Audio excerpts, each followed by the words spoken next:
সকালবেলা মর্নিংটা একদম ঘর থেকে জানাচ্ছি, ঠিক আছে? রান্নাঘরটা আমার ইগনোর করে, এগুলো সব মাজা বাসন সেলফে গোছাতে হবে।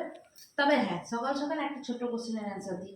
আমাকে কালকে অনেকেই জিজ্ঞেস করছো দাদা কোথায়, দাদার সাথে কিছু হয়েছে নাকি। সত্যি কথা বলছি, দেখো, দাদাকে জব করতে হবে, ঠিক আছে? আর দাদার যে জবটা হচ্ছে, সেই জবটা আজ এখানে তো কাল ওখানে, মানে ফিক্স না, মানে কি বলবো বলো তো, ওই এরিয়া অফিসার তো, আজ হয়তো এই এরিয়াতে গিয়ে স্টাফেদের দেখতে হচ্ছে, কাল ওই এরিয়াতে। যখন দাদা সময় পায় অবশ্যই ক্যামেরার সামনে আসবে, যখন সময় না পাবে তখন আসা সম্ভব না। আর তার মধ্যে একটা কথা কি জানো তো, আমার এইটা দিয়ে তো আর সংসার চলে না। ওই ইউটিউব ফেসবুক থেকে 6 মাস 7 মাস অন্তর একটা করে পেমেন্ট দিয়ে যদি সংসার চলতো, তবে না হয় দাদা ঘরে বসে ক্যামেরা ধরে বসে থাকে।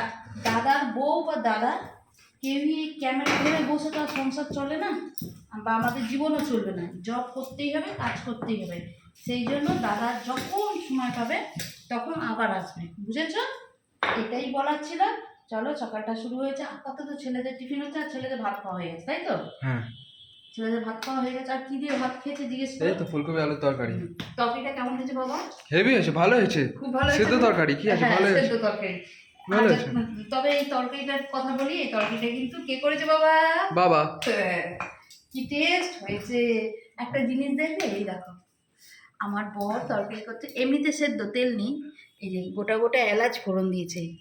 এই এলাচটা একবার আমি একটা তরকারিতে ফোড়ন দিয়েছিলাম, জানো কত দাম? হ্যাঁ, একটা নাও বেটে দিয়ে দাও, একই গন্ধ ছাড়বে। আর দেখেছো, আজকে মশলার মধ্যে শুধু এলাচ ফোড়ন দিয়েছে। তা যাই হোক, খুব টেস্ট হয়েছে না বাবা? হ্যাঁ, ভালো হয়েছে। ওই জন্য মেখে ফেলে রেখে চলে যাচ্ছে আমার না ছেলে। না, ওরকম না, আমার পেট ভরে গেছে, ভালো লাগছে না আর।